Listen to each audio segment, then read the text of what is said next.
વિષ્ણુભાઈ જીરાભાઈ શર્મા નું મણીલાલ શર્મા બારિશના વાળા તેમનું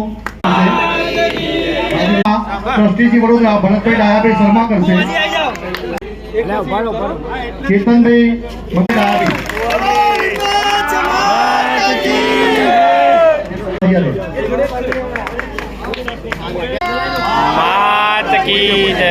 હવે અમિતભાઈ મોહનભાઈ આવી ગયા ભાઈ આપણા આગળ આવેલા છે. બોલો સિકોતર. પછી મહેન્દ્રભાઈ ડાયાભાઈ તૈયાર છે. ફકીરભાઈ હાર્દિક સ્વાગત છે તેમને તાળીઓના ગડગડાટ સાથે અમે વધાવી લઈએ છીએ અને વડ લીંબાચમાનો રથ હવે ટેબલા ફળીમાં પ્રયાણ કરશે. આપણે સૌ સાથે ટેબલા ફળીમાં જઈશું. ત્યાં ગાડી 30 મિનિટનો વિરામ છે, તે જમી લેજો. બ્રેક પછી આ રથ